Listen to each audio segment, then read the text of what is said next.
Começamos essa edição com a notícia do Peru. O presidente Pedro Castillo foi preso após ser destituído pelo Congresso do país, de acordo com informações de um jornal local. A decisão votada nesta quarta-feira ocorreu depois que Castillo anunciou que iria dissolver o Congresso peruano, ou seja, fechar parcialmente o parlamento. Mas antes de ser oficializado, o próprio Congresso aprovou o impeachment do presidente. Pelo menos 7 membros do gabinete do Peru apresentaram suas renúncias em protesto contra a decisão de Castillo. A vice-presidente do Peru, Dina Boluarte, foi convocada para assumir o cargo. Na Argentina, a vice-presidente do país, Cristina Kirchner, foi condenada a 6 anos de prisão e a não ocupar mais cargos públicos pelo resto da vida. Em uma live, ela comentou sobre a decisão da justiça. A vice-presidente da Argentina, Cristina Kirchner, reagiu à decisão de um tribunal que a condenou a 6 anos de prisão e inabilitação perpétua para ocupar cargos públicos por fraude e corrupção. A líder peronista atribuiu a sentença ao que qualificou de máfia judicial e afirmou que não será candidata nas eleições gerais de 2023. Não vou ser candidata a nada, nem a presidente, nem a senadora. Meu nome não vai para nenhuma cédula. Termino no dia 10 de dezembro e vou voltar para minha casa, a mesma casa que deixei em 2003. A mesma casa de onde saí 25 de maio de 2003. Kirchner, de 69 anos, foi considerada culpada de administração fraudulenta em detrimento do Estado na concessão de obras rodoviárias na província de Santa Cruz, seu berço político. Apesar da condenação, a política não será presa por ter foro privilegiado. A decisão em primeira instância abre um longo caminho de recursos antes do caso ser finalizado. O veredito tem um forte impacto político em um país polarizado entre o governo peronista e a oposição de direita, em meio a uma grave crise econômica com uma inflação estimada em quase 100% ao ano. Aqui no Brasil, 1.800.000 pessoas foram vítimas de roubo no ano passado. A pesquisa da PNAD contínua do IBGE fez um retrato mais abrangente dos crimes contra o patrimônio no Brasil, incluindo os que não são comunicados à polícia. No ano passado, 1,5 milhão de domicílios no país tiveram pelo menos um morador vítima de roubo. São 1.800.000 pessoas com 15 anos ou mais, o que corresponde a 1,1% da população. A maioria dos assaltos aconteceu em áreas urbanas, que corresponde a 94% do total. E a maior parte das vítimas tinha entre 25 e 39 anos. O levantamento apontou que mais de 1,5 milhão de veículos foram furtados ou roubados no Brasil ao longo de 2021. Isso significa dizer que a cada hora são 64 roubos ou furtos de automóveis e motos no país. A maioria das pessoas que tiveram carro ou moto furtada ou roubada deram queixa à polícia ou à guarda municipal.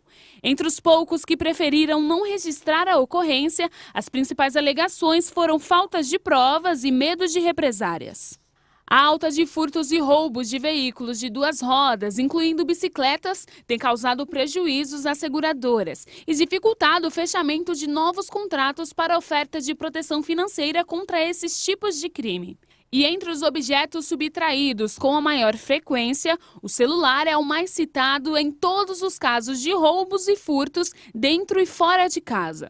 No caso dos roubos, dinheiro em espécie, joias, aparelhos eletrodomésticos e documentos são os mais visados depois dos celulares. E por falar em roubo, uma outra pesquisa também divulgada pelo IBGE mostrou que mais da metade dos brasileiros se sentem inseguros de andar sozinhos à noite nas ruas. A maior sensação de insegurança foi observada na região norte, onde o percentual chegou a 60,4%. No sul, a sensação é menor, atingindo 38,1% das pessoas. Já durante o dia, a porcentagem é menor entre os brasileiros entrevistados, 20,3%. Na média, a sensação de insegurança em qualquer hora do dia atinge 28,8% da população. E a produção e venda de veículos cresceram em novembro. Os dados foram divulgados hoje pela Anfávia, a Associação das Montadoras, e quem conta mais detalhes é a repórter Maria Clara Leite. No mês passado, a produção de veículos cresceu 4,9% na comparação com o mês de novembro de 2021. E no acumulado do ano, a alta foi de 6,9%. Segundo a Anfávia, O crescimento na produção pode ser explicado pelas exportações, que aumentaram aí mais de 34% nesse ano. Ao todo, foram produzidos cerca de 216 mil carros de passeio, utilitários leves, caminhões e ônibus, isso só no mês de novembro. E no ano todo foram quase 2.180.000 unidades. E as vendas de veículos cresceram 17,9% na comparação com novembro do ano passado e 12,8% ante o último mês de outubro. Ainda segundo a Anfávia, no mês de novembro, as montadoras abriram vagas de trabalho e encerraram o período com quase 105 mil pessoas contratadas. A partir de amanhã, o preço do gás de cozinha vendido pela Petrobras às distribuidoras terá uma redução de 9,7%. Segundo a estatal, o valor médio pago por essas empresas a cada 13 quilos do combustível terá uma queda de R$ 4,55. Essa diminuição fará com que o quilo do GLP vendido pela estatal caia de R$ 13,58 para R$ 3,23. Uma pessoa que entra com pedido de algum auxílio no INSS tem que esperar por mais de 480 dias, ou seja, bem mais que um ano, para receber o benefício. A questão é que o prazo máximo de análise da instituição é muito menos que esse. O prazo do Instituto Nacional do Seguro Social para análise de benefícios deveria ser de, no máximo, 45 dias, prorrogáveis por mais 45. Segundo a Lei de Acesso à Informação do Instituto Brasileiro de Direito Previdenciário, os benefícios por incapacidade acidentária, como auxílio-acidente, invalidez, pensão por morte e auxílio temporário, têm média de 122 dias de espera para concessão. Já o benefício de prestação continuada, pessoa com deficiência tem uma média de 223 dias para concessão. Mas o prazo de espera na fila pode chegar a até 486 dias para quem entra com um pedido por auxílio reclusão. E até mesmo a aposentadoria por tempo de serviço, que tem uma média de espera menor que os demais, de 68 dias, tem estados como Tocantins com uma média muito maior, de 197 dias. Segundo a equipe de transição do governo federal, em outubro deste ano, existiam cerca de 5,5 milhões de pessoas aguardando concessão. Para eles, é necessário a contratação de mais servidores e funcionários temporários. Outra sugestão do grupo de transição é aprimorar a programação do robô, que faz a análise automática de benefícios com a supervisão de um servidor.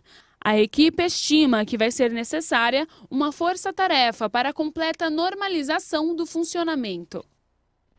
E olha só, o Brasil deve ter mais de 2 milhões de casos de câncer nos próximos 3 anos, de acordo com a estimativa do Instituto Nacional do Câncer. Mas o diagnóstico precoce pode aumentar as chances de cura em 90%.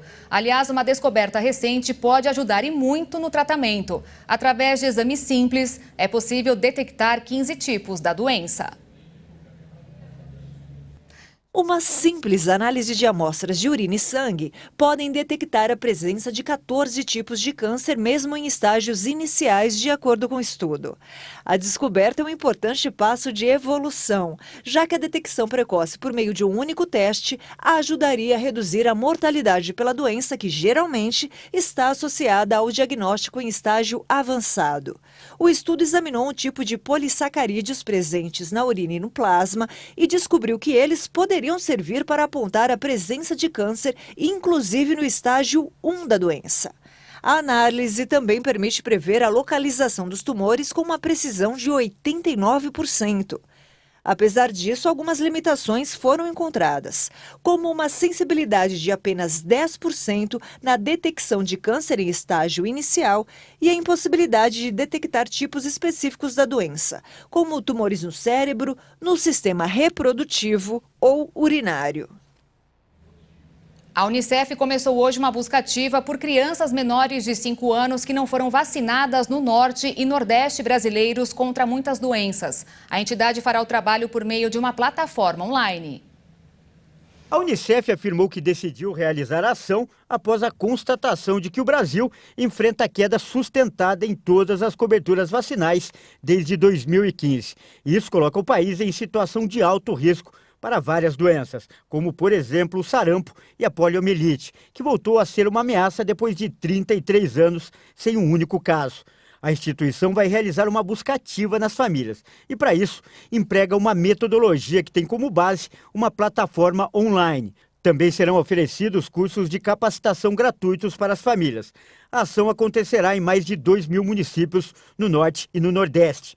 Além da saúde, outras áreas sociais serão abordadas. A estratégia envolve educação adulta, educação infantil e assistência social, entre outras. E essa edição fica por aqui. Outras notícias e atualizações com a Juliana Dariva no Jornal das 18h30. E depois, às 10 da noite, eu volto ao vivo com o Jornal das 22h ao lado de Alexandre Giaqueto. Obrigada pela sua companhia e um ótimo fim de dia para você.